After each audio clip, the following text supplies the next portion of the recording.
નર્મદા જિલ્લામાં સ્થાનિક સ્વરાજ્યની ચૂંટણીના દરમિયાન મતદાન પ્રક્રિયા વચ્ચે રાજકીય આગેવાનો પણ પોતાના મતાધિકારોનો ઉપયોગ કરતા જોવા મળ્યા હતા. પીટી વસાવાએ પોતાનો મત આપી લોકશાહી પ્રત્યેની જવાબદારી નિભાવી હતી અને જનતાને પણ વધુમાં વધુ સંખ્યામાં મતદાન કરવા અપીલ કરી હતી. તેમણે જણાવ્યું હતું કે મતદાન દરેક નાગરિકનો અધિકાર છે અને દરેકે તેનો ઉપયોગ કરવો જોઈએ. જિલ્લામાં વધતા તાપમાનનો પણ મતદાન પર અસર જોવા મળી રહી છે. સવારે જ તાપમાન ઊંચું રહેતા લોકો વહેલી સવારે મતદાન મથકો પર પહોંચ્યા હતા. જ્યારે બપોર નજીક આવતા ગરમીને કારણે મતદાનનો વેગ થોડો ધીમો પડતો જોવા મળ્યો હતો. સવારે સમયગાળા દરમિયાન સરેરાશ મતદાન ટકાવારી મર્યાદિત રહી હતી, જેમાં તાલુકા અને જિલ્લા પંચાયત તેમજ રાજપીપળા નગરપાલિકા માટે મતદાન નોંધાયું હતું. તાલુકાવાર મતદાનના આંકડાઓમાં ડેડિયાપાડા અને સાગબારા તાલુકામાં સરેરાશ વધુ પ્રતિસાદ જોવા મળ્યો હતો, જ્યારે નવી રચના થયેલ ચિકદા તાલુકામાં મતદાન નોંધપાત્ર રીતે ઓછું થઈ રહ્યું છે. આ પરિસ્થિતિ વચ્ચે તંત્ર દ્વારા સતત મતદારોને વધુમાં વધુ સંખ્યામાં મતદાન કરવા પ્રેરિત કરવામાં આવી રહ્યા હતા, જેથી લોકશાહી પ્રક્રિયા વધુ મજબૂત બને.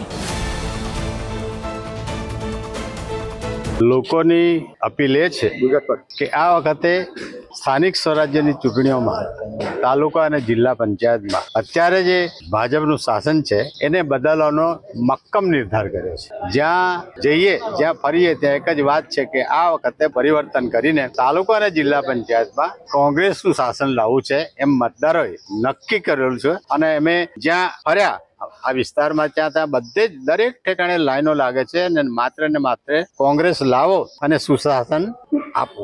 આ એક જ વાત છે કે કોંગ્રેસ જ એવી પાર્ટી છે કે જે વિકાસની માત્ર વાત નથી કરતી, પણ જે ચૂંટણી ઢંઢેરામાં કે જે કંઈ વચનો આપે છે એને પૂર્ણ કરવા માટે નિષ્ઠાથી લોકોને વહેલામાં વહેલી તકે એ વિકાસની વાત હોય, બીજા કોઈ વહીવટી પ્રશ્નો હોય તો એને ઉકેલવાની જે આવડત છે એ માત્ર ને માત્ર કોંગ્રેસ પક્ષના ઉમેદવારોમાં છે અને કોંગ્રેસ પક્ષ પાસે જ છે. આવનાર તમે 28 જોઈ શકશો કે સમગ્ર ગુજરાતમાં આ વખતે તાલુકા અને જિલ્લા પંચાયતમાં કોંગ્રેસનું શાસન થવાનું છે એમ મતદારોએ નક્કી કર્યું છે અને આવવાની છે અને વાવવાની છે કોંગ્રેસ. એમાં બે મત નથી. જ્યારે એક વખત લોકો મતદારો નક્કી કરે કે પરિવર્તન કરીને બદલવું છે તો એ આ મતદારોમાં અમારા કોંગ્રેસ પક્ષમાં એટલો વિશ્વાસ છે, જેથી કરીને આ બધું 30 વર્ષથી તો બધો જોયો છે લોકો એના મતદારો, પણ આ વખતે પ્રજા આ વહીવટથી કંટાળી ગઈ છે અને કોંગ્રેસના સત્તાના સૂત્રો કોંગ્રેસ પક્ષને આપવા માટે મતદારો અને લોકો ને યુવાનો તત્પર છે.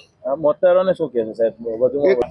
મતદારોને લોકશાહીમાં જે મતાધિકાર આપ્યો છે સંવિધાનમાં આપણને, એનો લોકોએ મતદારોએ વધારેમાં વધારે ઉપયોગ કરીને 100% મતદાન થાય એ જાતના પ્રયત્ન પ્રજાએ અને મતદારોએ પણ કરવો જોઈએ. હું એમ અંગત માનું છું. વધુ મતદાન થાય તો કોના તરફ? આ વખતે વધુ મતદાન થશે તો માત્ર ને માત્ર કોંગ્રેસ પક્ષ જ થવાનું છે.